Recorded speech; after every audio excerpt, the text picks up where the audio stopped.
Hello दोस्तों, आज की इस वीडियो में हम बात करेंगे डिजिटल एक्टिविज्म के बारे में। तो सबसे पहले ये जानते हैं कि डिजिटल एक्टिविज्म होता क्या है।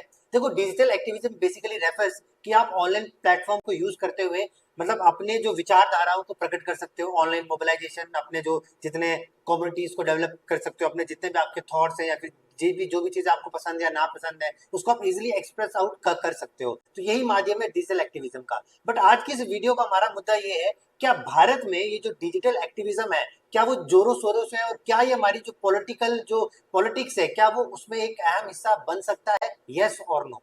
तो देखो, अगर मैं आपके सामने बात करूं डिजिटल एक्टिविज्म, तो हाल ही में आपको पता है कि सीजेपी कॉकरोच जनता पार्टी जो कि बहुत ही ट्रेंडिंग में थी, उसके बहुत ही ज्यादा एक दमदार प्रोटेस्ट हुआ रिगार्डिंग दिस नीट के एग्जाम के रिलेटेड। ऑल दो उस प्रोटेस्ट में वो थोड़ा बाद में पॉलिटिकल एंगल बन गया, मैं उसके ऊपर नहीं जाऊंगा, बट एक सक्सेसफुल कंपेन मान सकते हैं, बिकॉज उनकी जो जितनी भी विचारधाराएं थी, जो भी वो चाहते थे, यानी जो एजुकेशन मिनिस्टर है उसका रिजाइन या फिर कुछ रिफॉर्म्स पॉलिसीज में, वो तो आपको देखने को मिल रहा है। और अब सिर्फ यही बात नहीं है, after the CJP cockroach Janata party कुछ और न्यूमरस पार्टीज आपको उभर के देखने को मिल रही है, जैसे कि E20 जनता पार्टी आपको देखने को मिल रही है, जो आपको बोल रहा है कि जो अभी पेट्रोल में आपका जो एथेनॉल मिक्स होकर आ रहा है, E20 ब्लेंडिंग जो हो रही है उसके रिगार्डिंग, जहां पर वो कंज्यूमर राइट्स के बारे में बात कर रहे हैं। उसी के साथ साथ आप देखो कि एक मतलब आरएसएस बन गया है, मतलब रिजर्वेशन संघ बन गया है, वो भी एक उभर के आ रहा है। और सबसे इंपॉर्टेंट है रिजर्वेशन हटाओ आंदोलन। Yes my dear friends, RHA, इसने ये जो रिजर्वेशन हटाओ आंदोलन है, इसने फटाफट अपनी जो कैचअप है वो सुर्खियों में ले आया है, जहां पर उसके फॉलोअर जो है वो दनादन बढ़ते जा रहे हैं। अभी ऑन एन एवरेज उसके जो इंस्टा के फॉलोअर्स है वो 5.5 मिलियन से ज्यादा क्रॉस हो चुके हैं।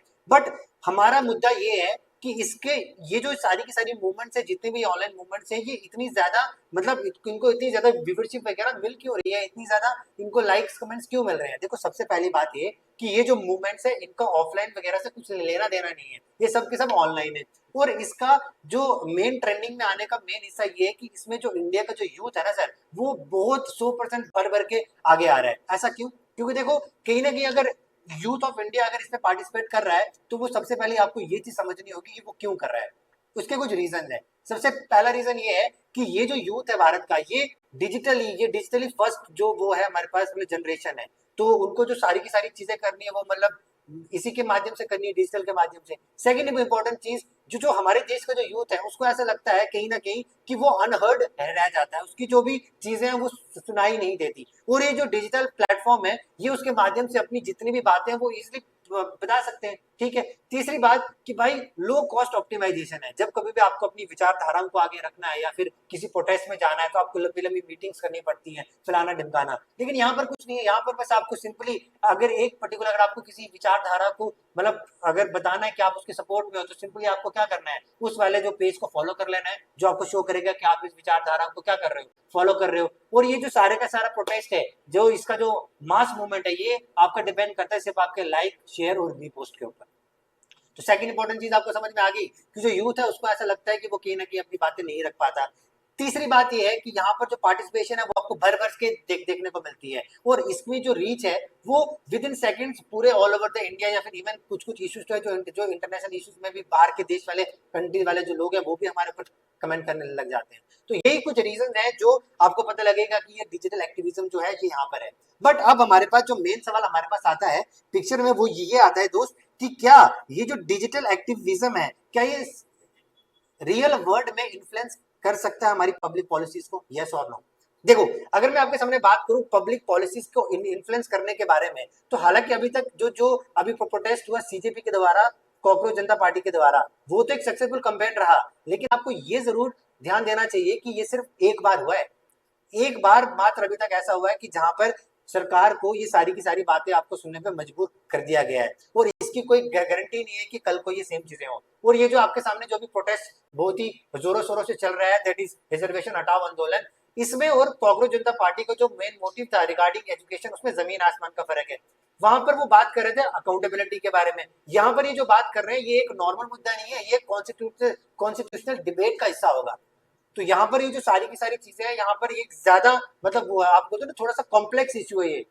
तो अब मेन मुद्दे पे आते हैं कि क्या ये हमारा जो पब्लिक पॉलिसीज है क्या वो उसको कर सकता है। तो देखो, काफी हद तक कर सकता है, बिकॉज मतलब सीजेपी जो है उसने शो किया कि यस, कि अगर आपका जो डिसीजन है अगर वो यूनिफाइड है, तो यस हम पब्लिक पॉलिसीज को शेप कर सकते हैं। तो अब हमको ये देखना होगा कि ये जो डिजिटल है, मतलब ये जो डिजिटल वर्ल्ड है, इसके अगर बहुत सारे मेरिट्स हैं तो साथ साथ में इसके बहुत सारे डीमेरिट्स भी हैं। भाई डीमेरिट्स इन द सेंस सबसे मेन डीमेरिट तो आपको सामने यही दिख रहा होगा कि जो मिस इन्फॉर्मेशन है वो बहुत जल्दी लीड ऑन हो जाती है। जैसे कि आपको अभी रिसेंटली अगर आप न्यूज वगैरह देखते हैं तो जो क्रिकेटर है आपके रोहित शर्मा, उनकी मतलब रिटायरमेंट को लेके देखो कितने कितने इश्यूज आ रहे हैं। इनफैक्ट जो बीसीसीआई का चेयरमैन है उसको खुद आके बोलना पड़ रहा है कि नहीं सर ऐसा कुछ भी नहीं है। तो रूमर्स वाली जो सबसे ज्यादा इसका मेन ड्रॉबैक है वो बहुत तेजी से आपको देखने को मिलेगा। तो ये इसका कुछ सबसे बड़ा लूप होल है, और भी फर्दर कुछ लूप होल्स है। तो बट आपको मेन चीज ये समझनी होगी कि ये जो जितने भी आपके ऑनलाइन प्लेटफॉर्म पे जो मूवमेंट स्टार्ट हो रहे हैं, ये कोई नॉर्मल कॉज नहीं है। ये बहुत सालों से, बहुत मतलब दशकों से लोगों के अंदर वो चीज है जो आउटरेजियस होकर आपको बाहर देखने को मिल रही है। अब मेन मुद्दा ये है कि भारत सरकार को क्या करना चाहिए, ठीक है। अब मेन क्वेश्चन अराइजेस जिसका आंसर आप लोग मेरे को कमेंट सेक्शन में जरूर बताना कि क्या व्हाट शुड गवर्नमेंट रेस्पॉन्ड, कि how should government respond to these online campaign. सबसे पहली बात तो ये। Second, can social media improve accountability.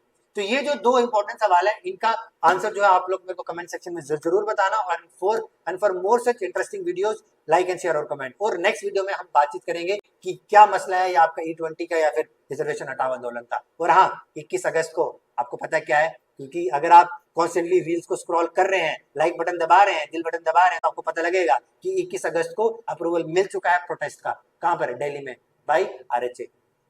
Thank you.